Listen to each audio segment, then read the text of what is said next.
Arriba los corazones, bienvenidos a todos. Estefano, ¿cómo estás? Muy bien, Samuel, mucho gusto. Me alegro mucho por la invitación, por estar aquí con vosotros en vuestro canal. Bueno, pues para quien no te conozca, para quien no tenga el gusto, les comento pues, a nuestros seguidores el gran privilegio que tenemos de tenerte en este espacio, ¿no?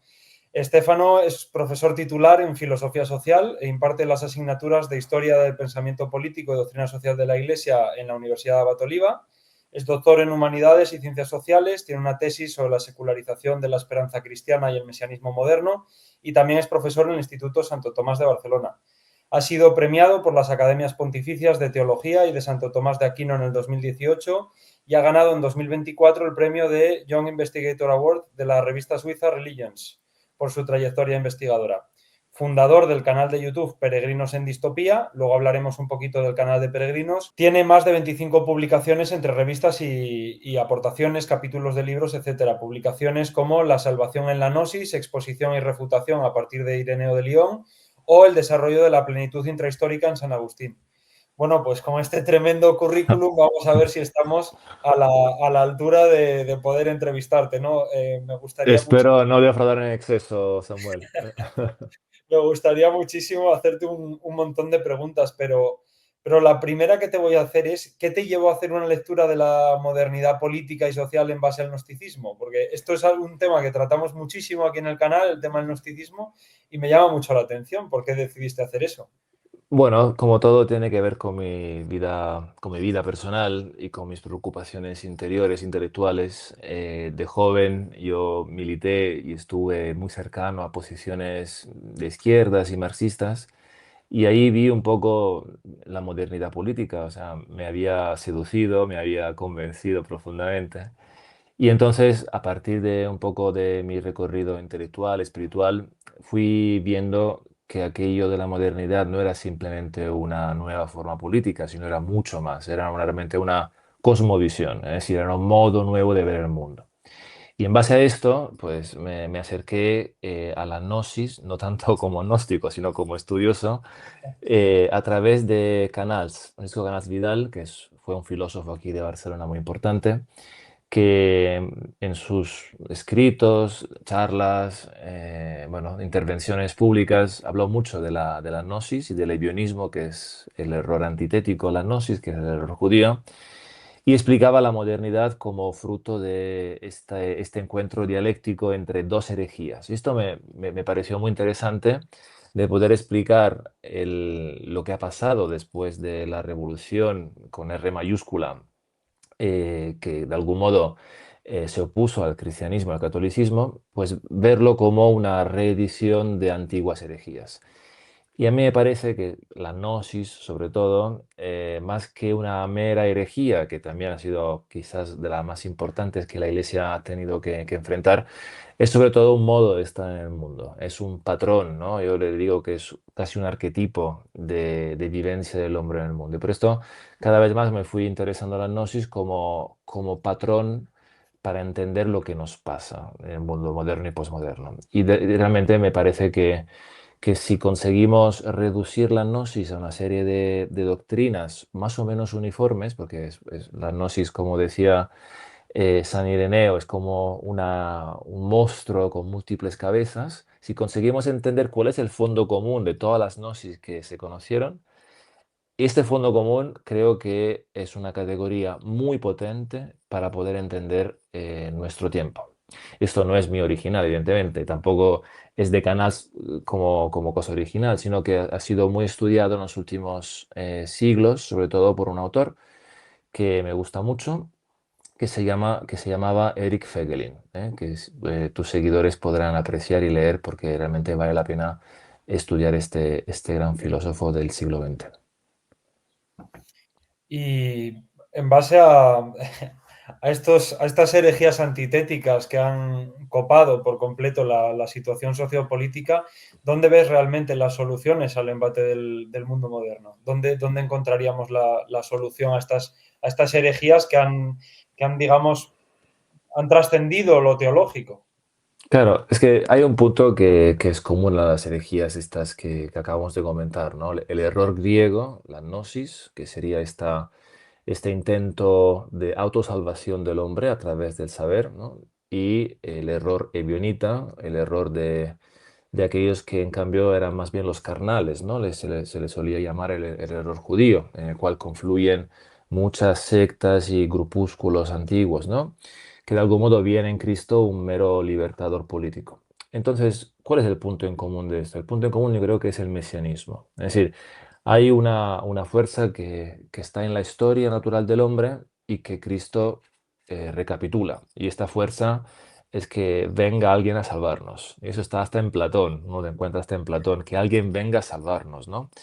Solamente un Dios puede salvarnos. Toda esta idea que de algún modo la sabiduría antigua había comprendido y se esperaba, ¿no? Que llegase alguien, ¿no? Pensad, por ejemplo, en Virgilio, ¿no? Y esta, la sexta égloga, ¿no? Cuando dice de que un niño va a nacer. Y muchos cristianos quisieron ver en aquello una profecía casi natural, ¿no? Del futuro Mesías. Pero sí que es cierto que hay una tensión en la historia natural del hombre, que es que alguien venga a salvarnos y que luego Cristo, siendo el Mesías, pone en realidad, pone en la vida de los hombres. Y esta idea tan potente no desaparece en la historia, sino que se va transformando, se va camuflando y la modernidad no deja de ser un gran mesianismo, o sea, una gran fuerza y respuesta mesiánica a un asunto que es fundamental, que Cristo no vuelve. Y este retraso que parece que Cristo no vuelve, porque muchos cristianos del primer siglo, segundo siglo, pensaban que era inminente la segunda venida. Y esta espera, después de una batalla que ha terminado, como dice Kuhlmann, ¿no? Dice Oscar Kuhlmann, otro autor que aconsejo a tus lectores. La batalla ha terminado, ha sido vencida y sin embargo el dictamen final de la guerra todavía no ha sido ejecutado. Este hiato, esta distancia entre ganancia y última victoria es lo que hace que mucha gente pierda la esperanza dialogal y diga, esto no va a ocurrir. Y como que no va a ocurrir, vamos nosotros a apresurar los tiempos, ¿no? Vamos nosotros a dar una mano a Dios para que se ponga las pilas y nos salve. Porque realmente la vivencia del hombre a la espera del Mesías es una vivencia profundamente angustiante. Es muy angustiante. Y como que no vuelve, hace falta hacer algo. Y aquí entra la modernidad con su praxis, podríamos decir, con su acción intramundana, con su deseo de finalmente ordenar el mundo que está mal. Y entonces se elige su Mesías. Y este Mesías que elige cada vez puede ser distinto. Y puede ser Mesías muy burdos, muy pequeñitos, ¿eh? Nuevos becerros de oro.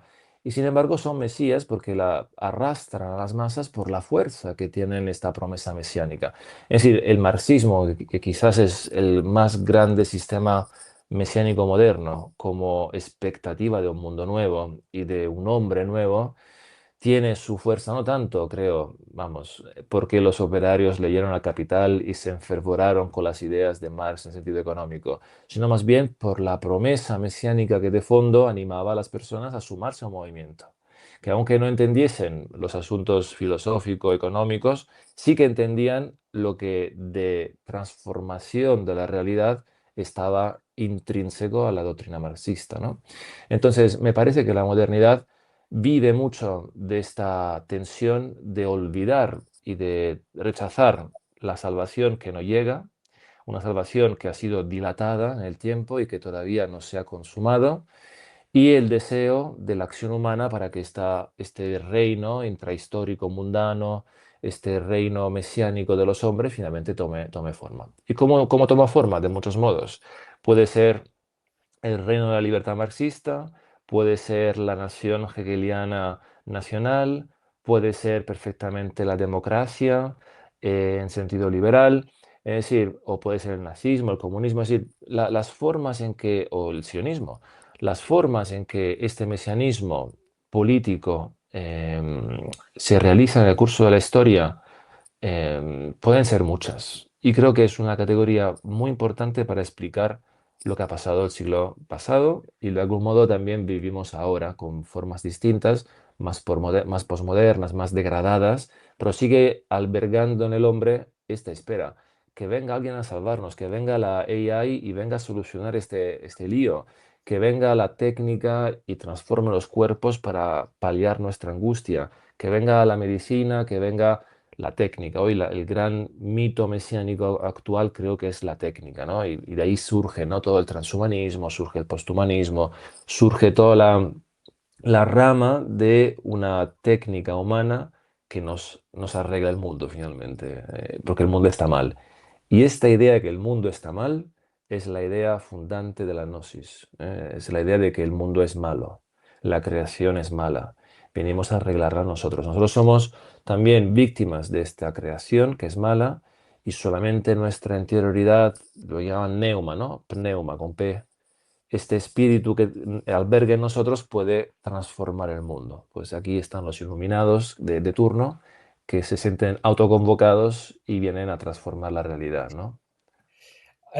Yo creo que esto ha trascendido todos los siglos. Creo que teológicamente, que es como yo más me enfoco, esto se ve presente en muchas comunidades. Pero quisiera primero aclarar algunos términos, porque quien nos esté escuchando quizá no ha oído hablar nunca de la sociedad en estos términos, como la sociedad moderna o la modernidad. ¿Esto qué significa eso de la modernidad? ¿Cuándo empieza? ¿Cómo la definirías? Y en antítesis, ¿qué sería una sociedad tradicional?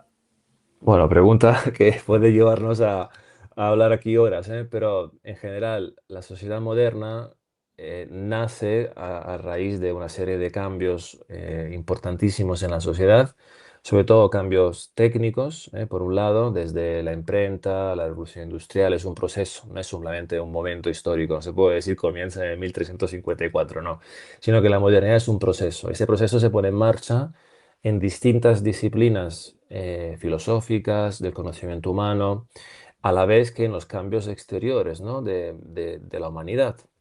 Eh, y entonces, digamos, la modernidad surge, podemos decir, en ámbito antropológico, ámbito metafísico, filosófico. Podemos encontrar autores, ¿no? Como Guillermo de Ockham, los nominalistas. De algún modo, en sentido político, ya con Dante Alighieri tenemos una cierta modernidad. Y algunos dirán, esto no es verdad, pero Wow, Dante, que ha eso sí sido, me acaba de sorprender sí, bastante. Dante, que ha sido quizás el más grande poeta de todos los tiempos y ha sido realmente un genio de la humanidad y del catolicismo, en ámbito político escribe un texto que se llama el de Monarquía, que es un texto muy controvertido, muy controvertido.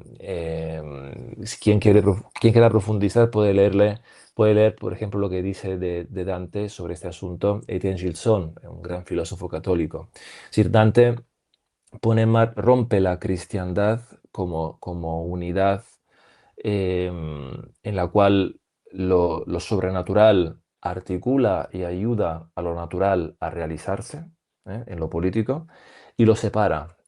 Dice Kantorowicz, otro autor que aconsejo a tus seguidores, Kantorowicz en Los dos cuerpos del rey, un texto fundante del pensamiento político, habla justamente de que Dante separa la humanitas de la cristianitas, como si la humanidad tuviese una forma autónoma de alcanzar la verdad y su realización.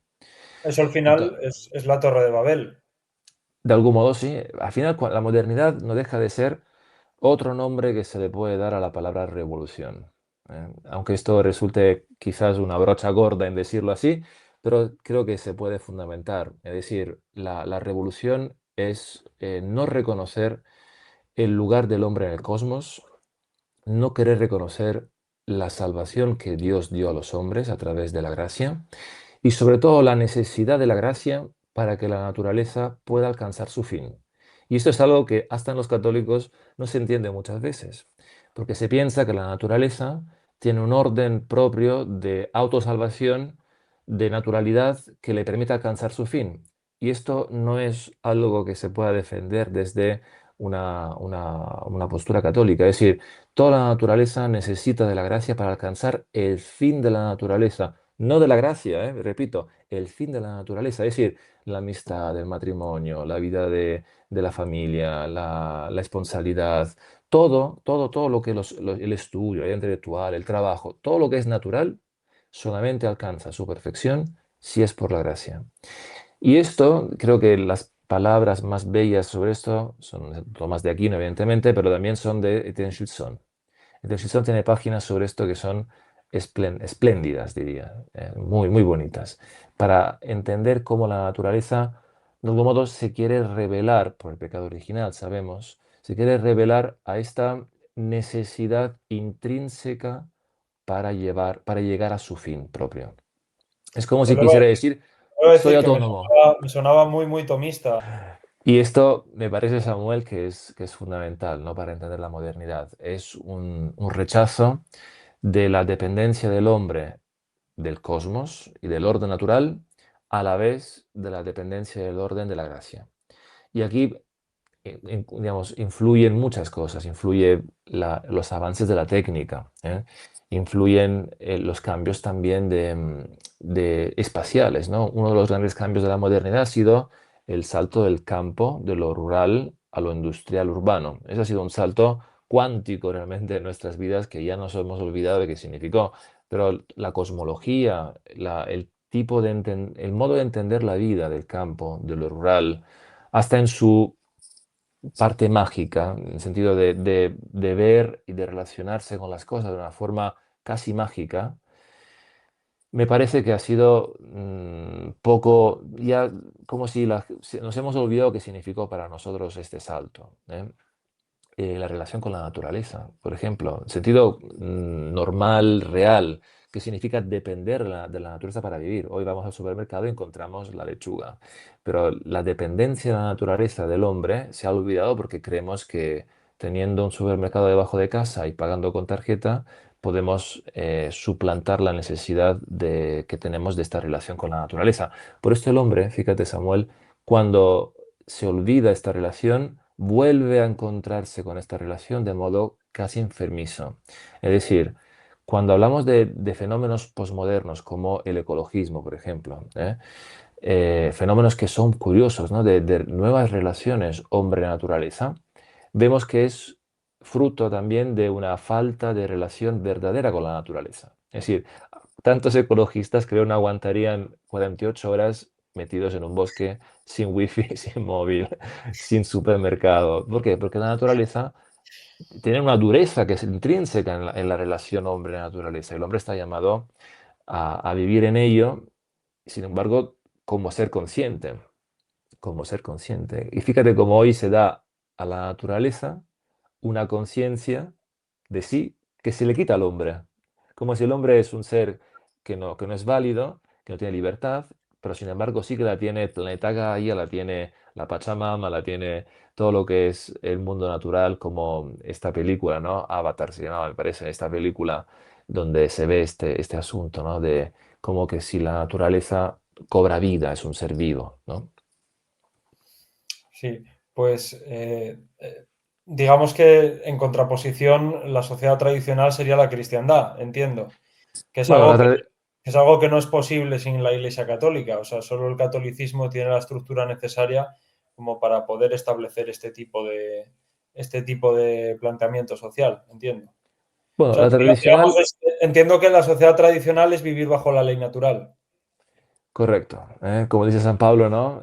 Cuando habla de los paganos, ipsi sibi sunt lex, ¿no? Ellos son ley para sí mismos, dice San Pablo a los paganos. Esto quiere decir que hay una capacidad del hombre natural, por cuanto con dificultades y con limitaciones, de conocer la verdad de las cosas, por lo menos en orden natural, en orden racional, que se puede comprender, ¿no? Por parte de nuestro intelecto. Cuando hablamos de sociedad tradicional, estamos hablando de una sociedad que no es solamente católica, sino que también es previa.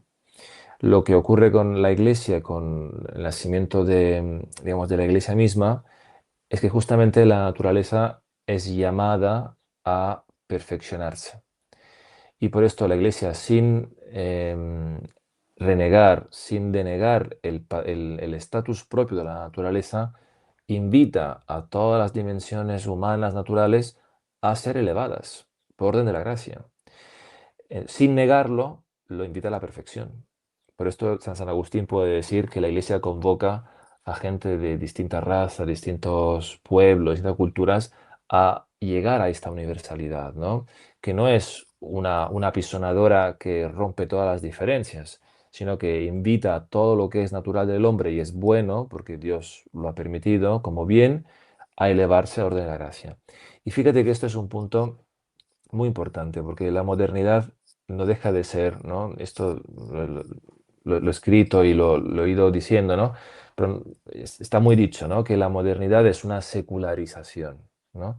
¿Qué significa? Significa que hay un cierto trasvase de significados que antes eran propios del orden católico, que van a pasar ahora de modo deformado, de modo casi escondido al orden político y al orden mundano.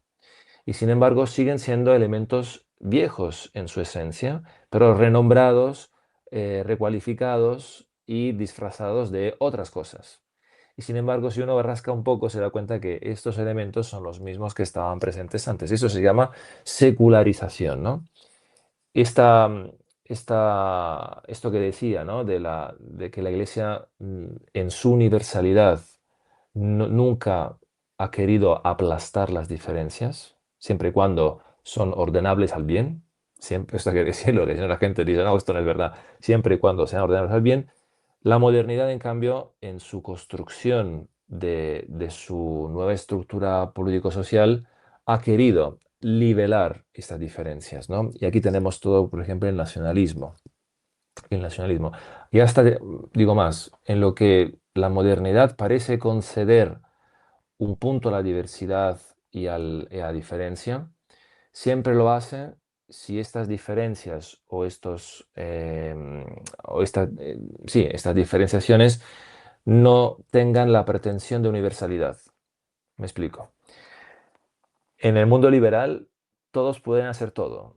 No hay ningún límite, ¿verdad? El límite se suele decir a modo kantiano, que es el límite que pone el otro. Mi libertad acaba donde termina la tuya. O mi libertad acaba donde termina la tuya, ¿no? Esta frase tan liberal y que parece que suena muy bien. En realidad eso es posible, porque tanto mi opción como tu opción han sido reducidas a la nada frente a la única opción válida, que es la opción del Estado. Tanto tú como yo podemos hacer lo que queremos porque no tiene valor lo que hacemos. Si tuviera valor, no lo permitiría el Estado. Claro que sí. Claro. Esto es la revolución, esto es la república. La república es esto, no es otra cosa. Es que toda opción ha pasado particular a ser cero y por eso se puede hacer. Por esto la razón, por ejemplo, de muchas cuestiones que hoy se tratan y son cuestiones que levantan mucha puya, ¿no? Y son polémicas. Es sobre todo porque tienen pretensión de universalidad. Es decir, si yo no quiero hacer una cosa, no es porque ya el Estado te puede permitir no hacerla, a una condición que no digas la razón por la cual no la quieres hacer. Porque si dices la razón, me estás obligando a mí a seguir tu universalidad. Por ejemplo, bueno, hay temas que todos podemos entender cuáles son, ¿no? Que la razón de universalidad debe ser destruida de antemano para permitir tu opción. Pero esto hasta en la libertad, lo que decía antes, ¿no? Hasta en esta supuesta diferenciación, la homologación es total.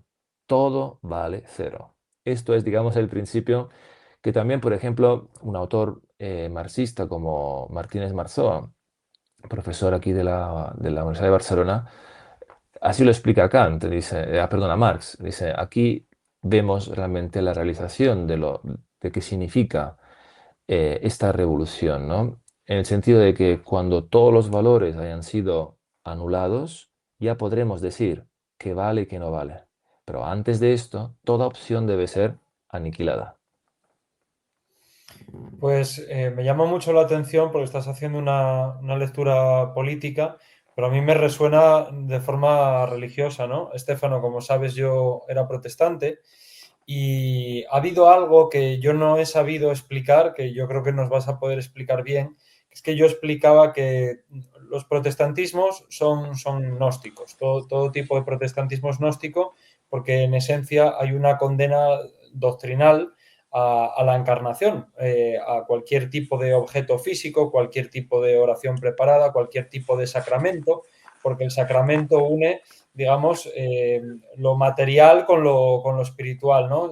Todo es digamos, individual, autoexaminable, subjetivo, etcétera, ¿no? Entonces, yo siempre he encontrado gnosticismo, pero por otra parte, veo que su entendimiento práctico de la vida en religión es ebionita, porque ellos en realidad buscan la prosperidad.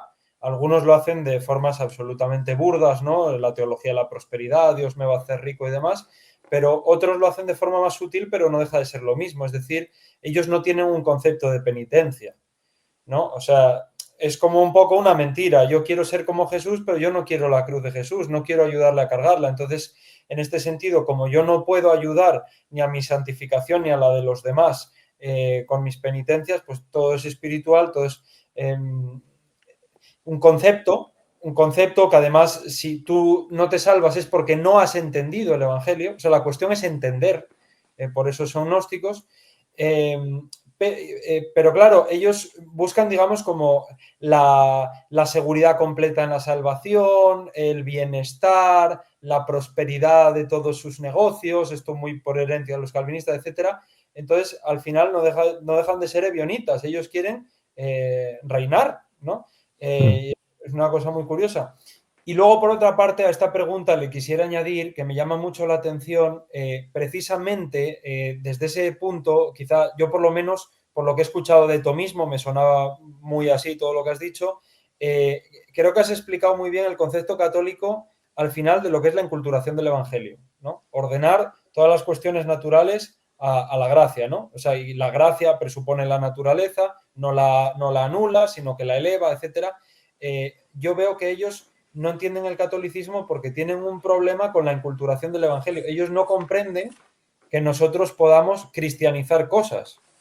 Por ejemplo, cristianizar a Aristóteles o, digamos, mantener símbolos externos que pueden venir del paganismo, pero que no implican que seamos nosotros sincréticos ni paganos, ni nada de esto, ¿no? Entonces, ellos cualquier cosa que vean que se salga estrictamente del marco mental que tienen o que históricamente les preceda o que pueda tener, digamos, algún origen en el mundo antiguo, lo ven esto como maligno, ¿no? Digamos, por este sentido de pertenencia. Todo lo que sea fuera de aquí es todo satánico. Al final es una condena a la encarnación, ¿no? Dios elevó nuestra naturaleza y ellos la condenan. Digamos, todos los que no piensen así se han perdido o no han conocido la verdad o cualquier tipo de cosa que se haga que, ¿no? Entonces de ahí vienen ya luego las sectas más modernas, cosas muy extremas, ¿no? No me pongo anillo de casado porque el anillo de casado es del mundo pagano, cosas así, ¿no? Entonces, yo quisiera que nos enlazaras un poco cómo se relacionan teológicamente el ebionismo y el gnosticismo y luego, nada, simplemente esa apreciación sobre que la Iglesia Católica no va destruyendo, digamos, todo lo que encuentra, sino que ordena todas las cosas que sean aceptables a la gracia.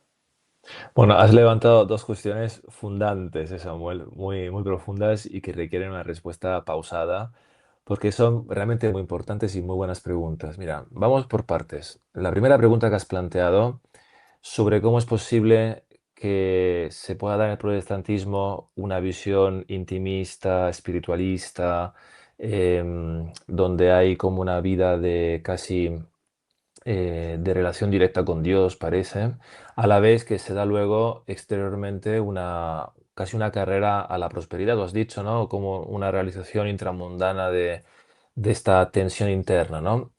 Bueno, esta pregunta, evidentemente, el autor de referencia aquí es Max Weber, que conocerán muchos de vosotros.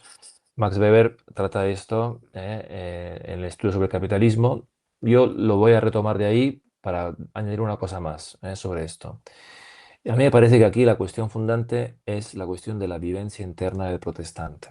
Es decir, ¿qué ocurre cuando una persona se encuentra solo con Dios en su conciencia? Es decir, ¿qué tipo de vivencia psíquica genera esto?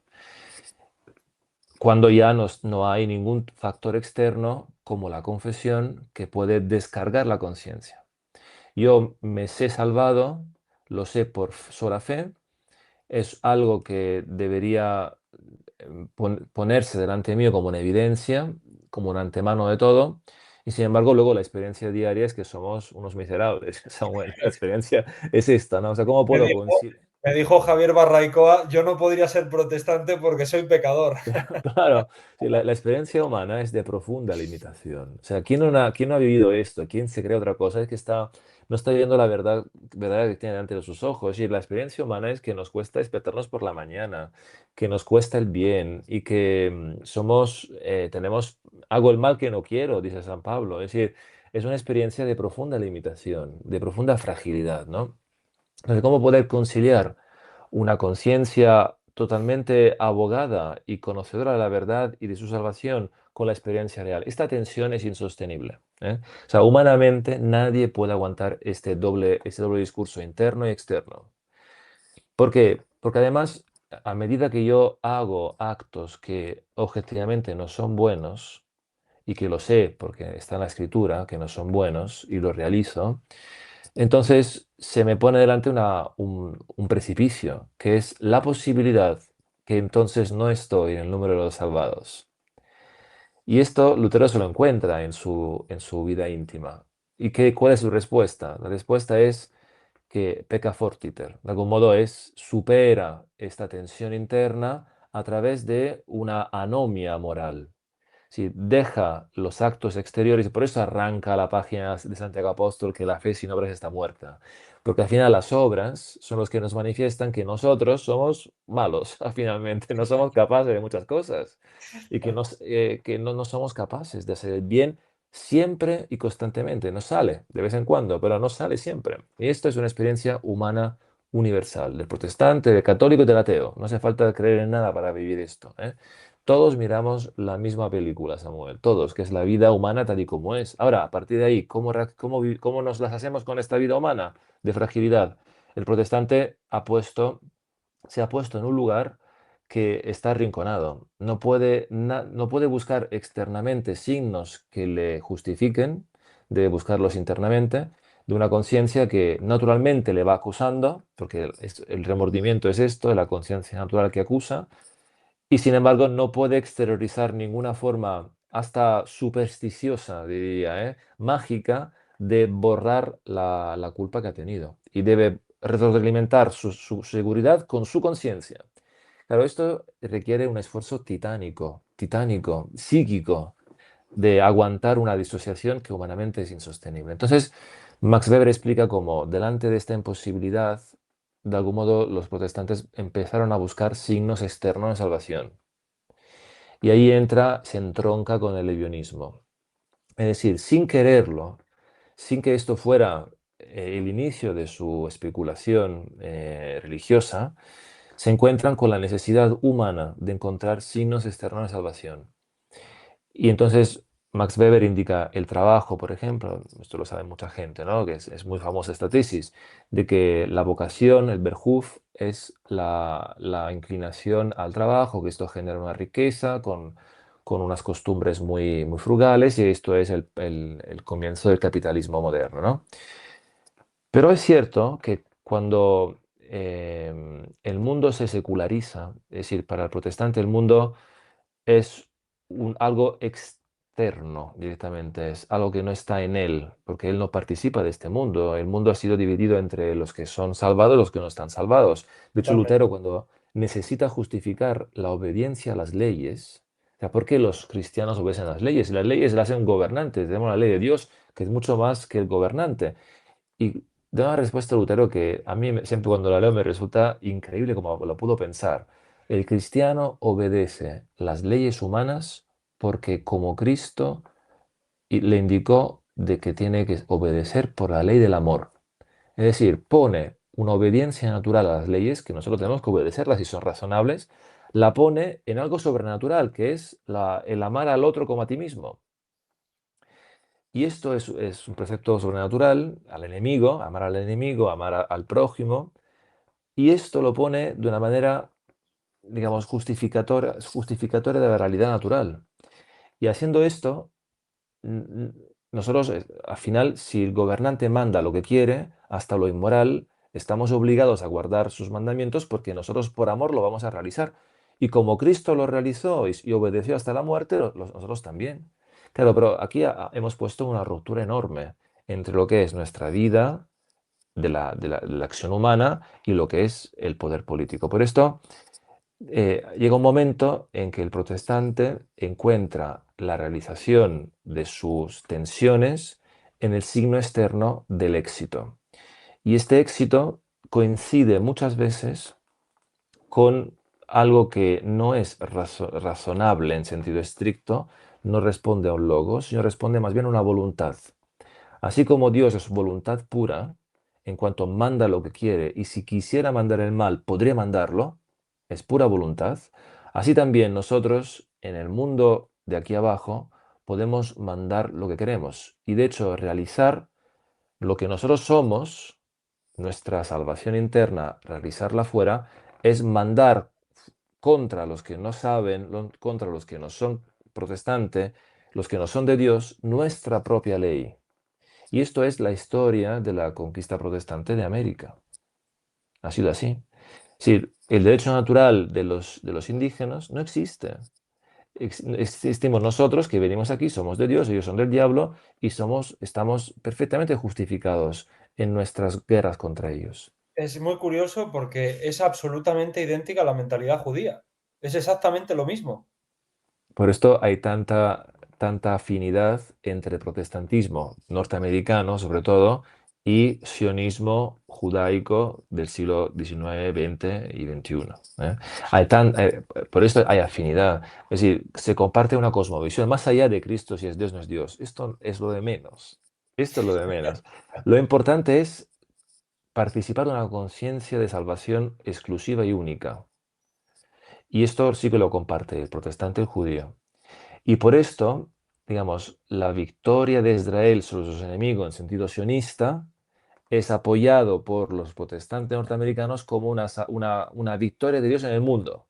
Vamos a ganar nosotros. Y por eso apoyamos al sionismo. En el sentido de que, de algún modo, se reconocen una afinidad de cosmovisión y religiosa más allá, fíjate, más allá de si Cristo es Dios o no es Dios. Más allá de esto. Es más importante la afinidad de la cosmovisión que la afinidad sobre si Cristo es hijo de Dios o no lo es. ¿Eh?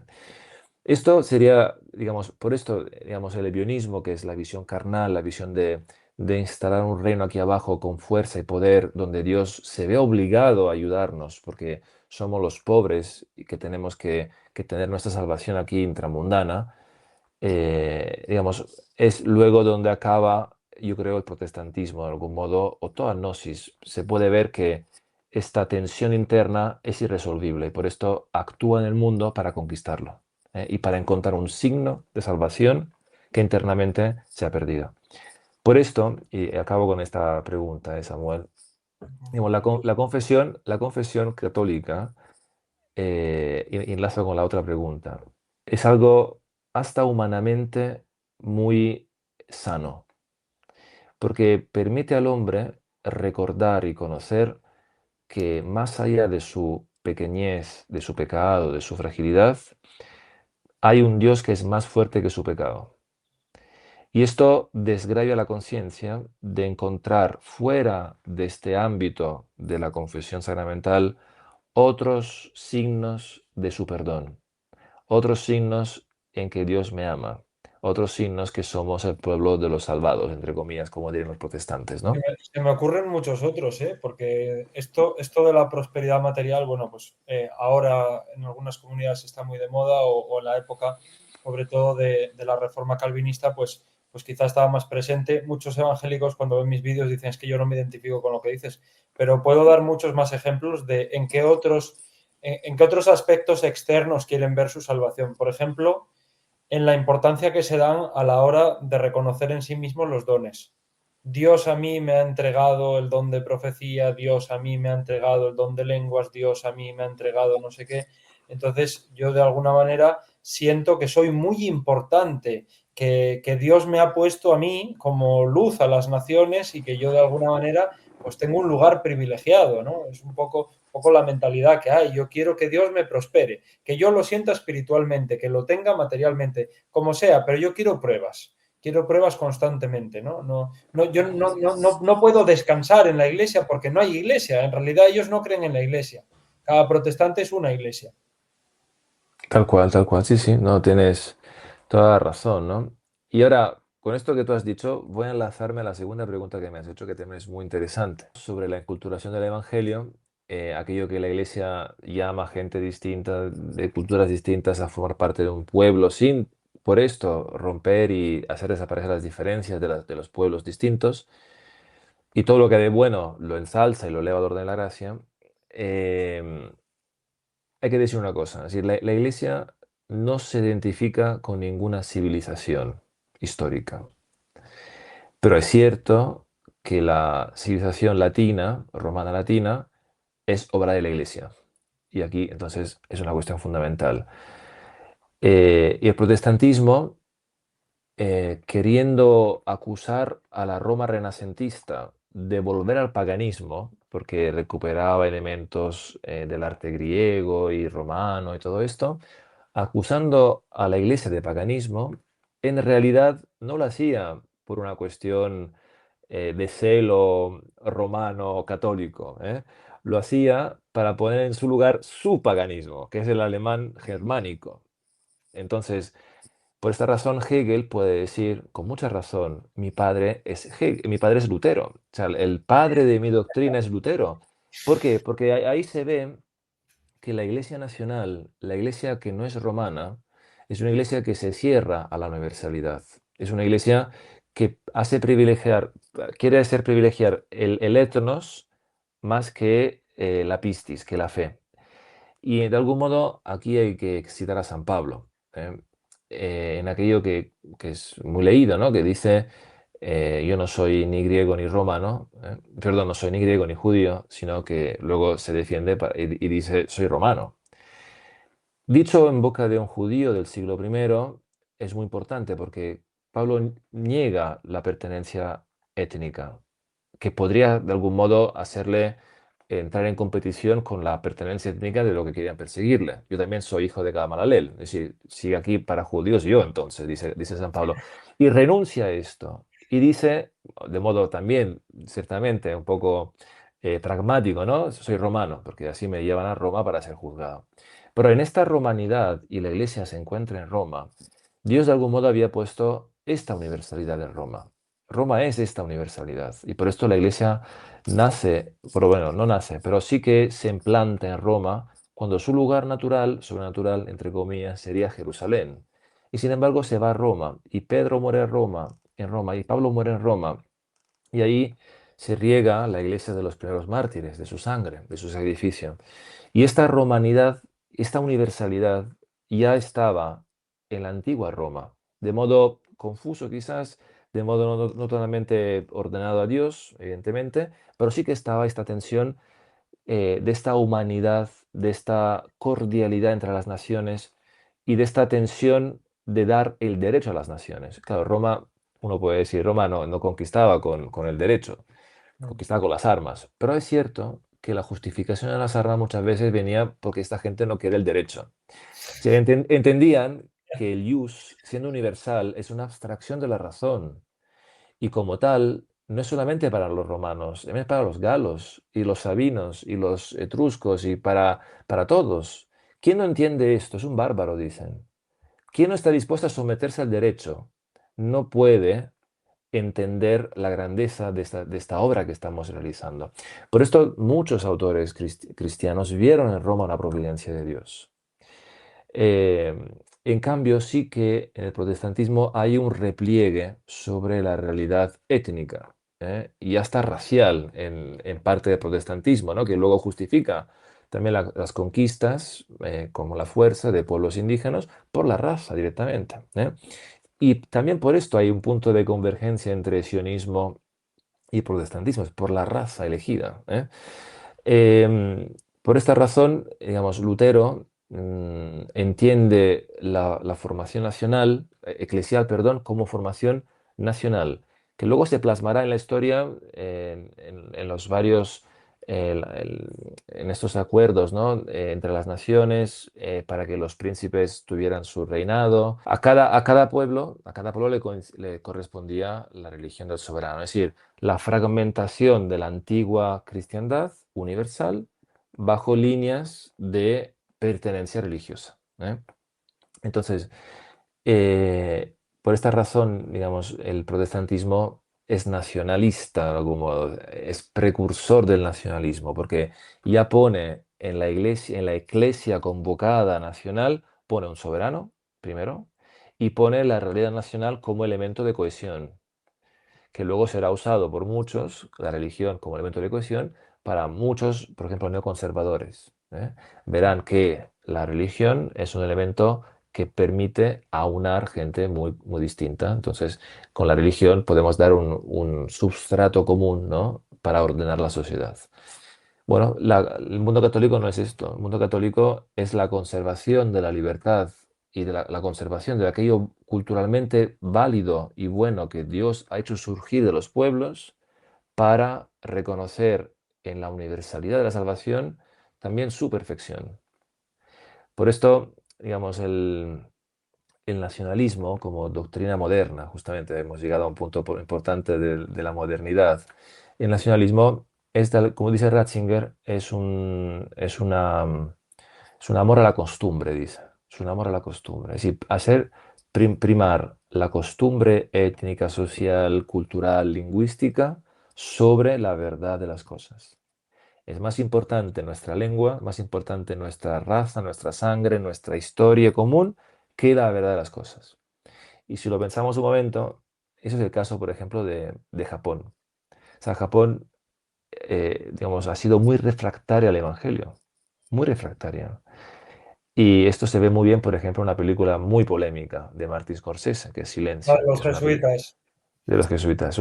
Digo polémica porque cuando acaba que no, no es así. ¿No? Cuando pisa la imagen de Cristo, diciendo que Cristo le dice, puedes pisarme. O sea, hay un fondo de mentira y creo casi autojustificatorio del mismo director de la película. ¿Eh? Pero lo que quiero decir aquí es que Japón sintió en el Evangelio una amenaza para su particularidad, que la renuncia que el Evangelio le pedía a la cultura japonesa no era suficiente, digamos, no vale la pena. Es decir, el Evangelio no vale la pena renunciar a nuestra particularidad.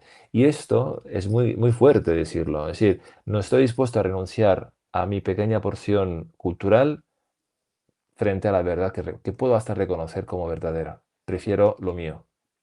Y esto está en Lutero. Lo germánico, opuesto a lo latino, a lo romano, es un elemento fundante de su doctrina. Me acabas de dejar absolutamente frito con esa última frase porque es mi experiencia con personas muy cercanas a mí, que son evangélicas y yo sé que su problema es, yo no quiero dejar de tener este sentido de pertenencia, de estar en esta...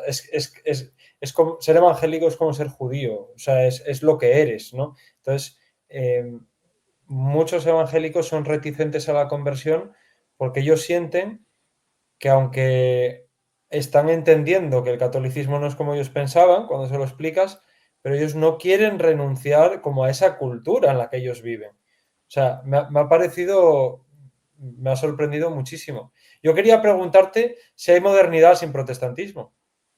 Sin, Qué buena pregunta. sin Yo creo que revolución no. protestante, ¿hay modernidad? No, no, Lutero ha sido fundamental en la modernidad. Lutero es el padre de la modernidad, realmente. Es decir, su doctrina de cómo se funda la nueva sociedad frente al nuevo orden político es una doctrina que ha sido realmente fundamental para los autores que vinieron después, ¿no? Y también el sentido de la obediencia, de la libertad. O sea, Lutero no cree en la libertad humana, evidentemente. Y Kant lo repetirá, ¿no? La madera torcida. O sea, el hombre es un ser con el cual no se puede hacer nada.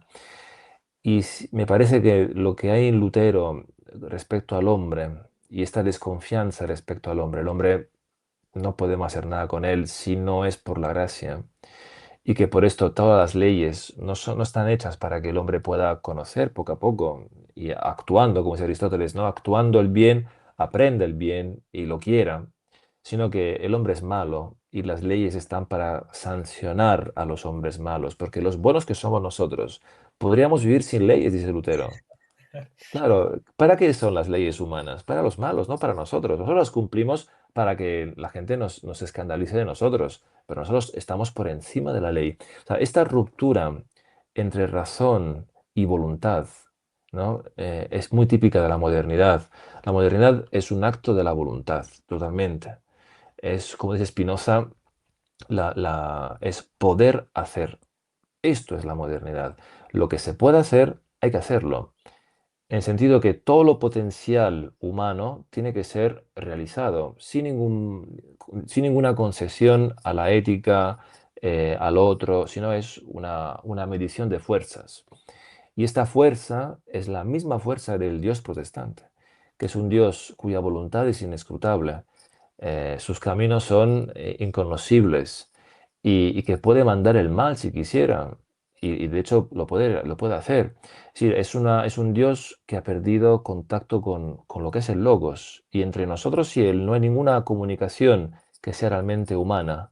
Porque mi razón, mi conciencia es un engaño. Eso es muy gnóstico. En el sentido que lo que yo puedo conocer de Dios y puedo comunicar con Dios y Dios conmigo, no es algo que apela a mi razón, porque mi razón está rota, está destruida por el pecado original. Lo que Dios actúa y se comunica conmigo es un acto de la voluntad. Dios obra conmigo, pero no se comunica conmigo.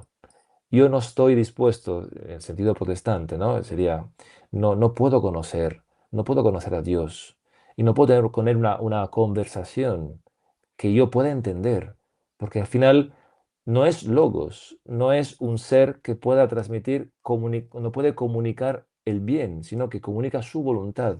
Esta voluntad puede no ser el bien, y yo la recibo, no por mi razón que armónicamente, naturalmente está llamada a conocer en su esencia quién es Dios, sino yo simplemente obedezco. Mi papel es la sumisión, mi papel es simplemente cumplir una voluntad, pero esta voluntad no tiene nada que ver conmigo, nada que ver con mi realidad, con mi conciencia, con mi vida, con mis sentidos, con mi psique. Es una voluntad que viene de fuera, me es impuesta y la cumplo, y punto. Claro, esto es violento, eso es muy violento pensarlo. Y pensar digamos, que yo no pueda entender Dios por qué hace las cosas. Es Es cierto que que es un ellos no creen en la. Ellos en realidad no creen en la participación nuestra de la economía de la salvación. Entonces, por eso no comprenden, por ejemplo, la comunión de los santos, la intercesión de los santos. Por eso no comprenden lo que decía antes, el sentido de la penitencia, etcétera, porque ellos en realidad no sienten que ellos tengan ningún tipo de papel activo en la historia de la salvación. Es por eso, por ejemplo, pues que no pueden reconocer las virtudes de ningún santo. No hablemos ya de la Virgen María, ¿no? Porque realmente ellos no ven mérito en nada, sino que pues sencillamente me vienen dadas, ¿no? Y ya si eres calvinista, ya por doble. Ni siquiera yo decidí, ni pude resistirme a hacer el bien. O sea, es. tal cual, tal cual. O sea, en cambio, digamos, la visión católica es muy distinta a esta, ¿no? Dios manifiesta mayormente su bondad en la medida en que nos hace participar de las cosas que Él quiere. Y quiere que las hagamos con nuestra libertad, aunque Él las mueve desde el principio, pero quiere que nosotros hagamos cosas y pequeñas cosas. Y Dios quiere que esta pequeñez que nosotros podamos realizar con nuestros actos, que son pobres y frágiles y realmente insignificantes muchos de ellos, Dios los quiere porque están hechos por amor y con amor. ¿Eh? Y esta es la gran diferencia, la participación, que es un concepto fundamental de la visión católica, ¿no? De la vida con Dios. Si Dios nos hizo participar de su razón y de su libertad. Y por cuanto el pecado original los haya embrutecido y los haya desviado, seguimos con esta imagen en nosotros y Dios se comunica por esta razón y por esta libertad y quiere que las usemos correctamente. Entonces, lo que tú has dicho es muy verdadero. ¿No? En este sentido, yo creo que nos podrías hablar un poco del gnosticismo islámico. Sé que es algo de lo que has hablado anteriormente y yo relaciono mucho el concepto protestante con el islámico en tanto a nuestra relación con Dios, por dos motivos. El primero, por el fundamentalismo de los textos sagrados, ¿no? El evangelicalismo, por ejemplo, ha traído el fundamentalismo bíblico, que es idéntico al islámico.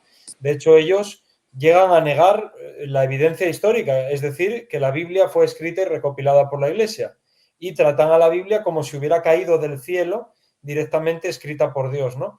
Y luego es este sentido de, como yo no puedo dirigirme a una teosis, a una divinización, como yo no entiendo que el objetivo es participar de la naturaleza divina, es un Dios realmente alejado, es un Dios que otea, ¿no? Que no se inmiscuye en nuestros asuntos como si vemos realmente una comunicación de bienes permanente en la vida católica, ¿no? Ya no solo por la comunión de los santos, sino por la propia recepción de los sacramentos, donde Jesucristo mismo se hace presente.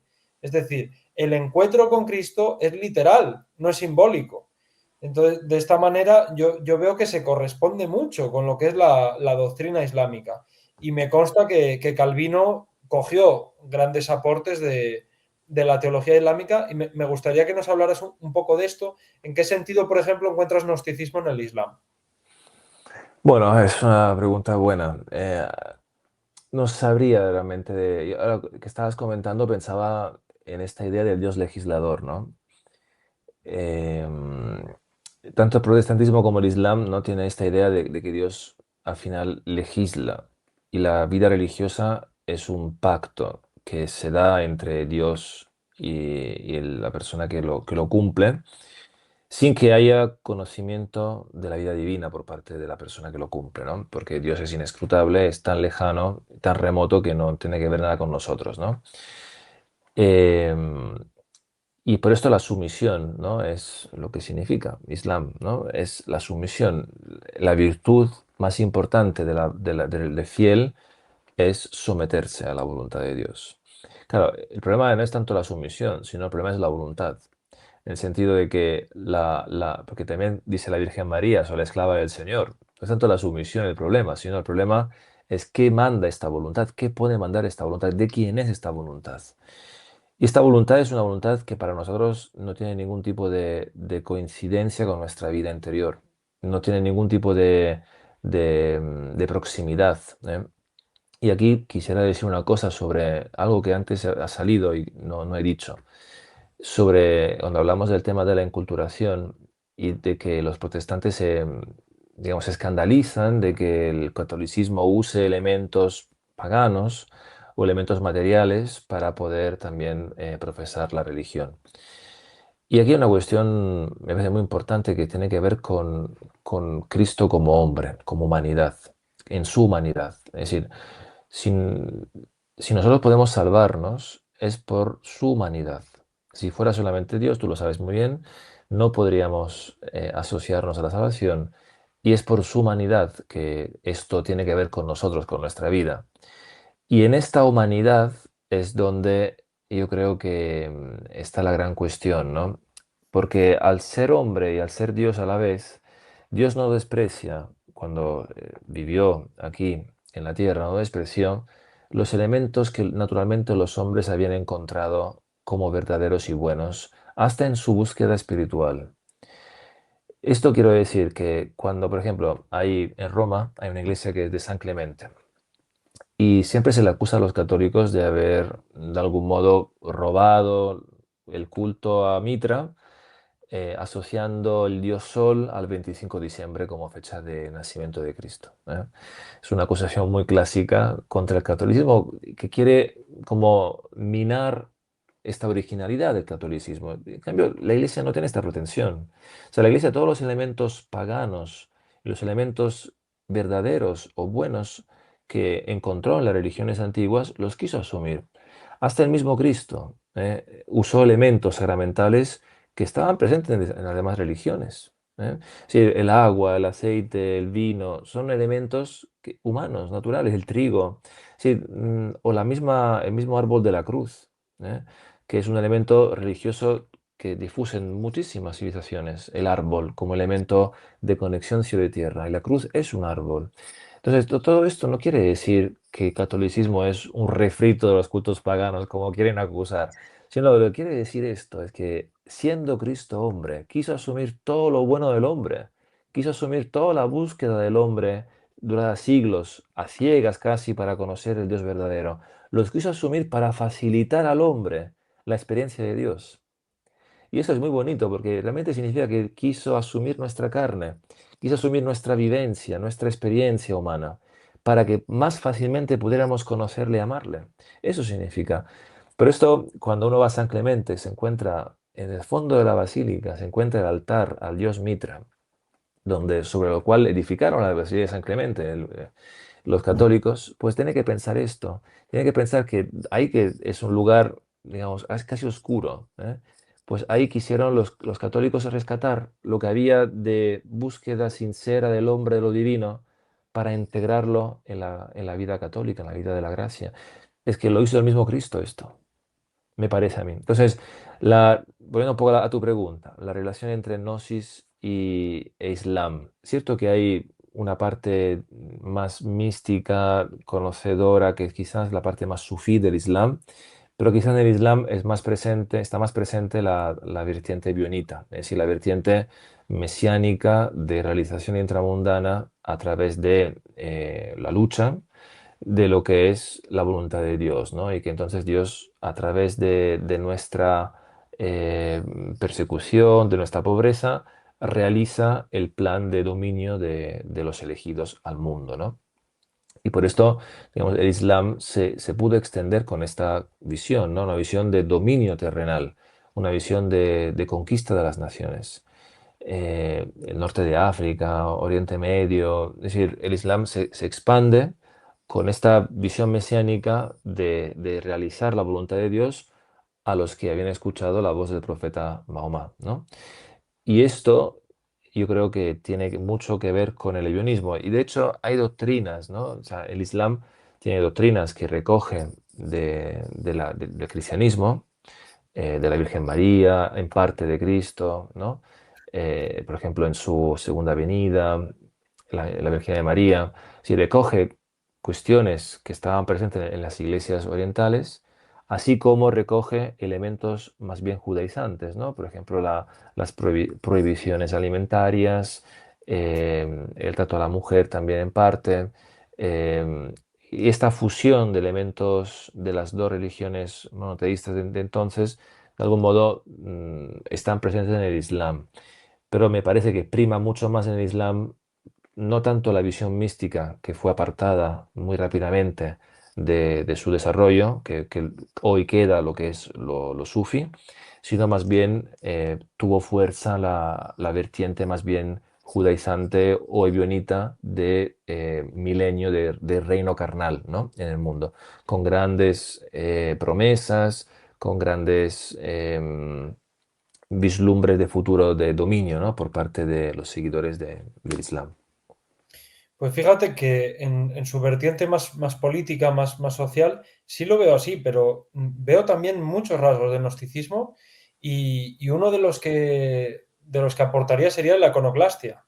El sentido de que la materia realmente no puede contener, eh, no quiero decir nada de la esencia divina, pero creo que se entiende lo que quiero decir. Como que la materia no puede comunicar la gracia, sino que simplemente es Dios que impone sin mediaciones su voluntad, ¿no?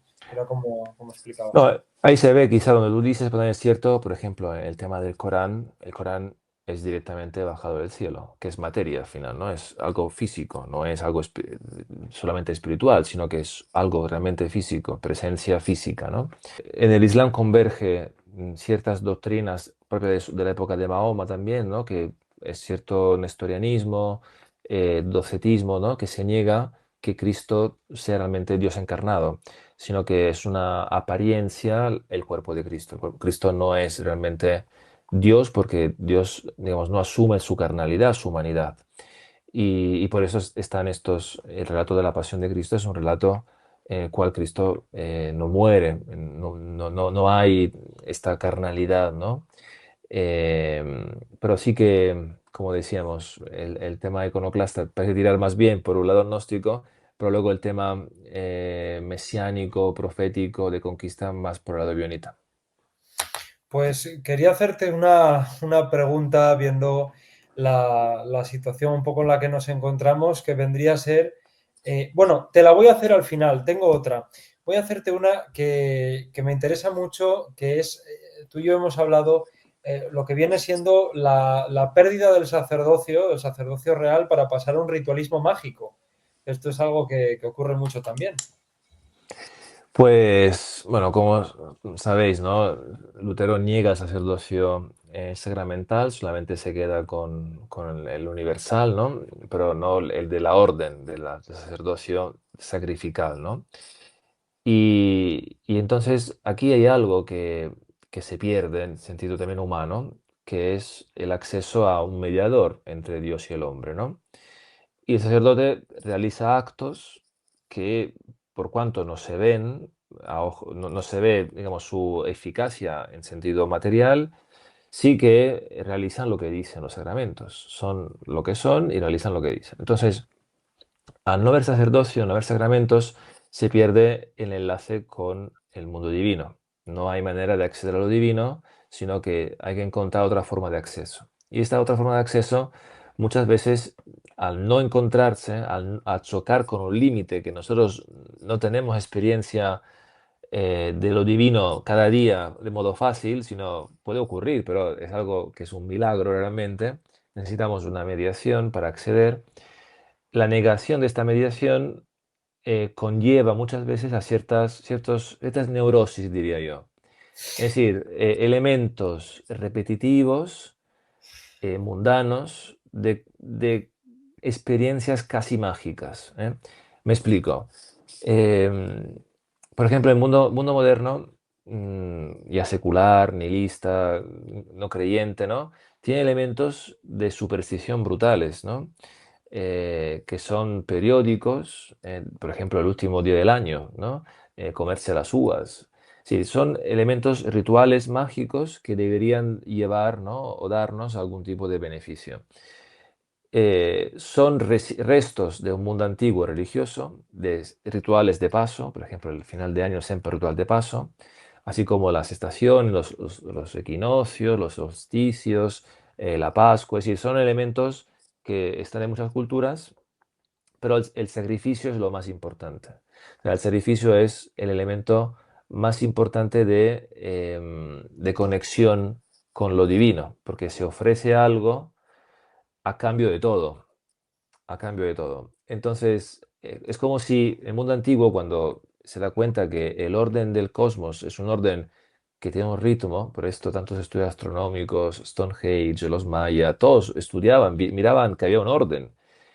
Y al ver esto, el susto, ¿cuál es? La angustia, que esto pueda no ocurrir más mañana. Por esto el ciclo del sol que tiene que repetirse, que las leyes físicas deben que seguir dándose. Y por esto los rituales mágicos frente a un eclipse solar. Porque si este ciclo que hoy somos tan incapaces de ver para de ser cíclico, si este orden se para, estamos todos muertos. Esta es la cuestión. Esta angustia existencial cósmica es lo que el sacrificio viene a paliar. Y el sacerdocio es el sacrificio de la única víctima, ¿no? Que realmente puede paliar esta angustia, que es la angustia más grande, de que podríamos, que el mal que hacemos podría conducirnos al no ser. Esa es la cuestión. O sea, la muerte como expresión de que podríamos no ser. Y que si no hacemos algo, esto podría acabar.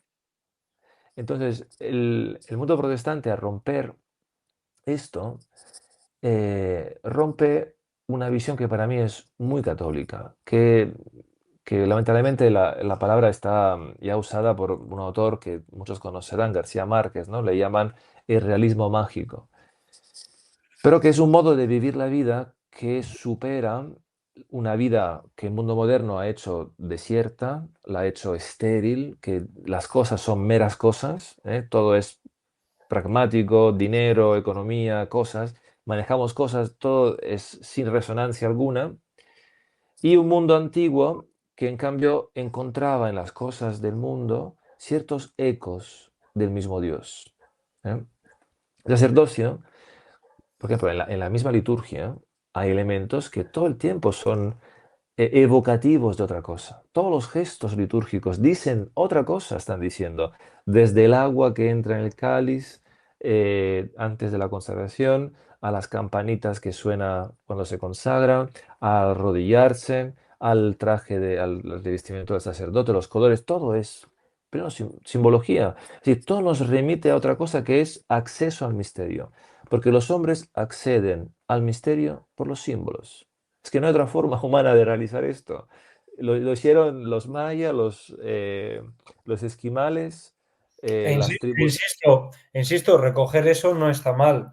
O sea, lo En que hablábamos, absoluto. por ejemplo, del altar este erigido al dios pagano. Vamos a ver, si mañana hay un montón de conversiones a nivel mundial, no vamos a destruir las mezquitas. Las convertiremos en iglesias y celebraremos allí la misa. Pero no hay ninguna necesidad de que como ellos son adoradores de un dios pues, que no existe, porque su dios no existe, Dios no es así, pero nosotros no vamos como a destruir todo como para hacerlo a nuestra manera, sino que hay cosas que se pueden recoger, ¿no? Y ahí está, pues, gran parte del arte católico del sur de España, pues es mozárabe y coge elementos judíos, artísticos, coge elementos islámicos y no pasa nada, no pasa nada. Fíjate, Samuel, esto que acabas de decir es muy gnóstico. Es decir, esta descripción que tú has hecho, la idea de que con nosotros comienza un mundo nuevo y vamos a derribar todo lo antiguo para que a partir de ahora todo lo nuestro sea edificado y no haya más rastro del mundo antiguo de pecado, diabólico, de perdición, eso sí que es gnóstico. Porque los gnósticos deben destruir el mundo antiguo para poder afirmar que un mundo nuevo ha comenzado con él. Esto es Mm. lo que hacían los talibanes, ¿no? Cuando destruían los budas que estaban en Afganistán. Sí, esta idea de que hay que arrasar todo para que comience con nosotros un mundo nuevo. Eso sí que es profundamente gnóstico. Pero esto la iglesia, todo lo bueno que hay es ordenable al bien. Todo. Siempre y cuando es ordenable. Hay cosas que no son ordenables. El adulterio nunca es ordenable, ¿no? La blasfemia nunca es ordenable. Pero sí que todo lo demás es ordenable. Lo intrínsecamente malo es poco en la vida de los hombres, pocas cosas. La mayoría son perfectamente ordenables al bien, ¿eh? Que hay un tema ahí que quizás sería materia de dirección espiritual, pero la mayoría de los pecados no empiezan como un mal en sí mismo, sino como una mala vehiculación de un buen impulso. O sea, Todo, todo, todo. el pecado realmente nace de una mala utilización de algo que es bueno. El mal Eh, siempre es ausencia de bien, Samuel, siempre. El mal en sí, el mal absoluto, el mal en sí no existe. El mal siempre es desorden en el bien, ¿eh? Cuando el bien se ama de modo desordenado. No, esta idea del mal absoluto, que es una idea muy típica del siglo XX, es una idea muy anticatólica. El mal absoluto no puede existir. Hasta el mismo demonio, que es el espíritu del mal, la personificación del mal, Dios no quiso aniquilarlo, hubiese podido aniquilarlo, porque es una criatura. Y sin embargo, el ser que le queda al demonio sigue siendo obra de Dios. El demonio preferiría no ser a ser. El demonio preferiría que nunca hubiese existido en su vida. Y sin embargo, la mayor sanción que Dios le otorga, le da cada día, es que le mantiene en el ser, porque el ser es bueno. Esto es lo más tiene antignóstico que hay. tiene el don de la existencia. Dios sigue Claro que sí. comunicando su existencia. Esto me lo explicaba un sacerdote que antes, cuando estábamos hablando en privado, me acabo de acordar que me mencionaste un sacerdote que me explicó esto, que yo le decía, si el infierno es ausencia de Dios, ¿cómo puede ser que Dios sea omnipresente? Y él me explicaba que Dios está presente en el infierno en la medida en que sigue comunicando la existencia a los seres que ahí se encuentran. Una Ahí cosa muy, es. muy interesante. Y ahora sí te voy a hacer la pregunta viendo un poco el mundo en el que vivimos y, bueno, a veces pecando de desesperanza, ¿no? Te quería preguntar si ves esperanza en la juventud europea, si ves esperanza en los jóvenes. Bueno, la respuesta debe ser sí. Hay que esperar, pero hay que esperar según las circunstancias que hay sin maquillar la realidad, ¿no? La realidad es grave, evidentemente. Sin embargo, hay motivos de esperanza. Hay motivos de esperanza porque, digamos, en el corazón del hombre no se puede apagar esta llamada a la verdad y al bien, por cuanto se pueda callar, silenciar, destrozar, se pueda de algún modo desviar también, ¿no? Pero no se puede callar. Y de algún modo hay que apelar a este deseo de verdad de los jóvenes. Hay que apelar al deseo de conocer el bien, que es un deseo mucho más fuerte de las ideologías modernas. A pesar de que pueda haber una cantidad de contenido cultural que es bazofia y basura, sin embargo, esto no va a poder sepultar del todo nunca la inclinación del hombre al bien. Y esto es un motivo de esperanza. Pero hay motivo de esperanza también porque, tanto naturalmente, como te he explicado ahora, ¿no? Que es una esperanza casi natural, ¿no? Porque así estamos hechos. Pero hay una esperanza sobrenatural. Y esa esperanza sobrenatural es que la causa de la iglesia, de los jóvenes, nuestra causa es la causa de Dios. Y por esto se dice, ¿no? Muchas veces, exurge Domine, ¿no? O sea, surge Señor y juzga tu causa. Porque al final la causa es de Dios más que la nuestra. Y mucha gente se afana y se angustia, a veces con razón, ¿eh? De cosas eclesiales y de situaciones también vitales, que son para preguntarse dónde está Dios, como en el barco de los discípulos, ¿no? Y sin embargo, hay que tener mucha confianza de que Dios cuida con su providencia las cosas. Y Dios está mucho más que nosotros en todas las cosas. Y por suerte lo está, porque si fuera por nosotros, todo saldría mal casi. Pero con esto quiero decir que la juventud yo lo veo mucho en la universidad, ¿no? Trabajando con jóvenes y con universitarios, se ve este afán, se nota, se percibe, que a veces uno lo encuentra muy desnortado, este afán, y está desviado y quizás orientado, inclinado al mal. Sin embargo, aún ahí se puede entender que lo que están buscando es la verdad y el bien. Lo buscan mal, lo aman mal, eh, como San Agustín, ¿no? Amar mal las cosas es lo que causa el mal de nuestra voluntad. Entonces, yo veo mucho en estos universitarios este deseo, el deseo de llegar al bien. Y más que grandes discursos magnilocuentes, yo creo que cada vez funciona mucho más la cercanía, el tú a tú, el estar cerca y poder decir una palabra en el momento justo, cuando toca y cuando la persona puede recibirla. Y entender que muchas veces no hace falta hacer grandes discursos, sino decir las cosas simples, fáciles, que entran con el ejemplo, entran con la palabra, entran con la cercanía. Y sobre todo, por quien somos un poco más grandes, yo más que tú, Samuel, tratar de tener coherencia entre lo que hacemos y lo que decimos. Y esto es el testimonio más grande que hay, ¿no? Y no ocultar nuestra fragilidad, que también ellos puedan ver estos jóvenes que somos tan miserables como ellos, es decir, que no somos ningún superhéroes, que todo lo bueno que tenemos es porque Dios lo ha hecho, ¿eh? Y que es muy bueno con todos y que también con ellos es muy bueno. Entonces, ayudarles a conocer el bien y a vislumbrar la presencia de Dios en las cosas de su vida. Esto es lo más importante que puedo decir. Pues, Señor, venga a nosotros tu reino. Poco más podemos añadir. Estefano, ha sido un auténtico placer tenerte en el programa. Le pido a todo el mundo, por favor, que eche un vistazo al canal Peregrinos en Distopía. Verdaderamente es de un contenido, pues, de la calidad que acabáis de ver. Realmente hace falta releer una y otra vez lo que se va diciendo porque se aprende muchísimo, ¿no?